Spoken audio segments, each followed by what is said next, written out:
Hello friends, जोरी aunty की रसोई में आपका स्वागत है। घी तो सभी को बहुत अच्छा लगता है, लेकिन बाज़ार का घी की शुद्धता के बारे में नहीं कह सकते। तो चलिए आज बनाते हैं घी। इसके लिए क्या होता है कि दूध तो सबके घर आता है और दूध पे मलाई भी जम जाती है। अब इस मलाई का क्या करें? तो मैं क्या करती हूँ कि इस मलाई को इकट्ठा कर लेती हूँ। जब एक हफ्ते की मलाई हो जाती है तो उसको मैं मिक्सर जार में डाल लेती हूँ और मिक्सर जार में डाल करके उसको ब्लेंड कर लेती हूँ। ब्लेंड करने से क्या होता है, बटर निकल आता है। पर लेकिन एक बार में नहीं निकलेगा आपका। जैसे ही उसमें एक बार का चर्ण हो जाए तो उसमें थोड़ा ठंडा पानी डाल करके, अगर सर्दियाँ हैं तो गर्म पानी डालेंगे और गर्मियाँ हैं तो ठंडा पानी डालेंगे, और डाल करके इसको ब्लेंड कर लेते हैं तो बटर ऊपर निकल के आ जाता है। अब इस बटर को हम एक स्ट्रेनर में डाल करके छान लेते हैं। इस बीच में जब तक कि हमारा स्ट्रेनर में छन के तैयार हो रहा है, हम कढ़ाई की तैयारी कर लेते हैं, क्योंकि गैस पर चढ़ाकर पकाकर ही हम बनाएंगे।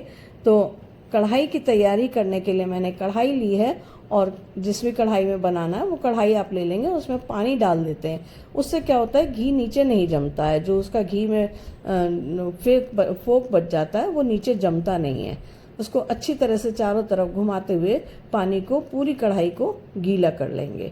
उसके बाद में थोड़ा सा मैंने घी लिया है और उस घी को टिश्यू पेपर से ले करके कढ़ाई के किनारों पर लगा देंगे।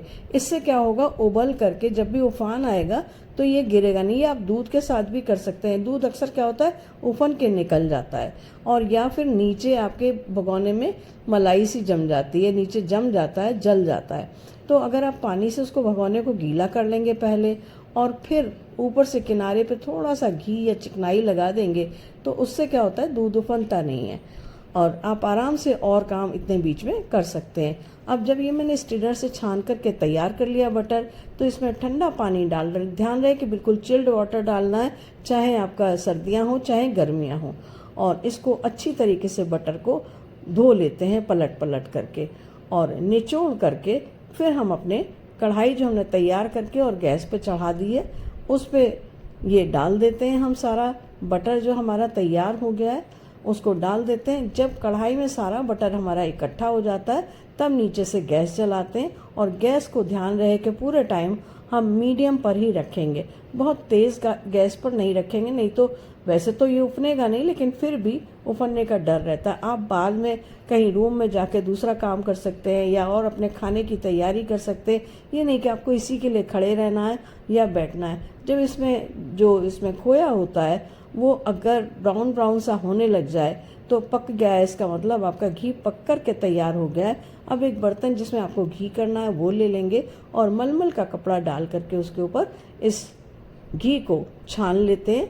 तो जो आपका खोया निकलता है, ये खोया भी निकल के आपका यूज़ हो सकता है। इससे आप मिठाई बना सकते हैं। और इसी तरीके से जो आपने जब बटर छाना था, तो बटर छानते टाइम जो दूध निकला था, हालांकि वो पानी ही होता है पर थोड़ा सा उसमें दूध भी मिक्स होता है, तो उसको आप उसका पनीर बना सकते हैं। कमेंट करके बताइएगा कि आपको पनीर की और खोए की, इस वाले खोए की मिठाई की रेसिपी चाहिए तो मैं आपके लिए इसकी रेसिपी भी डाल दूंगी। बहुत ही टेस्टी लगता है, वो पनीर भी बहुत टेस्टी होता है और इस खोए की बनी हुई मिठाई भी बहुत टेस्टी होती है। यानी एक चीज़ से हम 3 चीज़ें बना लेते। दूध तो आपने ऑलरेडी पी लिया, और साथ में आपने घी भी ले लिया, और खोया भी ले लिया, और पनीर भी ले लिया। Thanks for watching. Subscribe the channel, like and share, and press the bell icon.